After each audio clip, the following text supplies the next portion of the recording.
Mnangagwa appoints new Minister of Tourism, replacing Sithembiso Nyoni. We are looking at a new minister that has just been appointed by Emmerson Mnangagwa. Once again, as always, a very old woman. And these are people that are recycled over and over again. As if in ZANU-PF, we no longer have young people. And the young people in ZANU-PF, they never see this.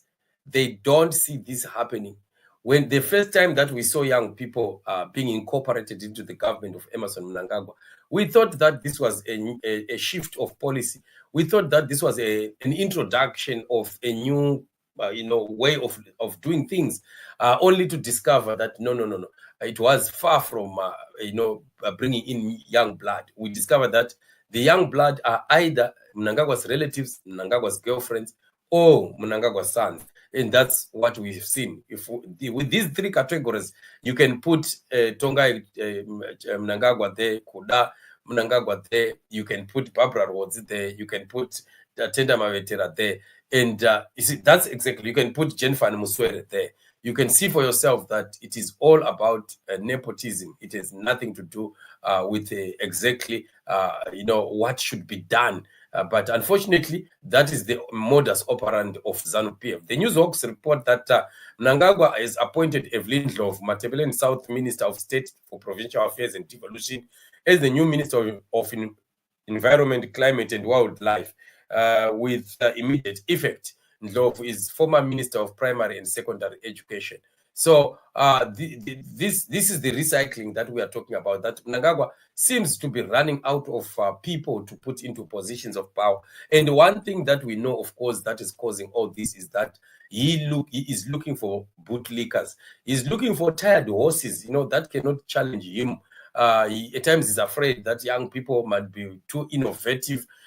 Young people might be people of their own minds and start to do what they think will be right.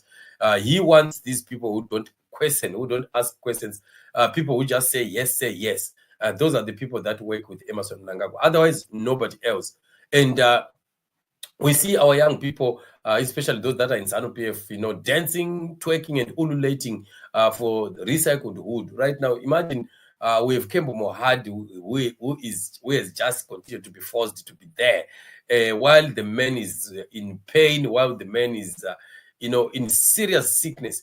And yet Mnangagwa does not want to let go. And you ask yourself, why is this happening like this? There's no much reason, actually. These are the original people of the cult. Remember, ZANU-PF is a cult. These are the original people of the cult, the senior members of the cult. And if Mnangagwa would let them go, you remain alone. Remember, there's a lot that needs to be done in this cult, a lot of appeasement, a lot of ceremonies, a lot of, visiting of the altars and doing their traditional stuff and evil stuff. So Mnangagwa wouldn't want to let go of this old guard. He would remain with young people, some of whom may not be interested in this, or he may not be comfortable to bring them into the depths of how ZANU-PF is a cult. So that's why we are seeing these people being recycled over and over again. And let's watch to see what will happen with Sithembiso.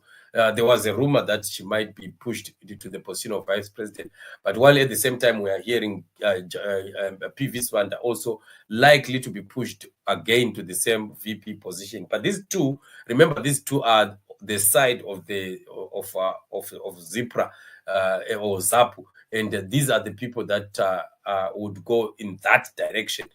They can't come to the side of General Chiwenga. Mohad right now is the one who was representing the Zapu side, which means Nyoni, if she comes in, she replaces Mohad, or VP Swanda, if he comes in, he replaces again Mohad. He can't; these two cannot replace General Chiwenga. It has to be somebody who is coming from the side of ZANU-PF, unless if Mnangagwa would start to change things, because he can do anything. This man, he did that with the military, and I explained this issue also. That he brought Matatu, who happens to be Zipra, and Valerius Panda, who also happens to be Zipra. A thing that never used to happen. You'd always have a balance of Zanla and Zipra. But Mnangagwa thinks that is untouchable and invincible. Nobody can tell him what to do. He can do what he wants, and no one will challenge him. But this is the thing that has caused the fights that we see in ZANU-PF today. It is all because of Mnangagwa's arrogance, and Mnangagwa thinking that he is not answerable to anyone. And that's a bad sickness that will likely go to pull him down at the end of the day.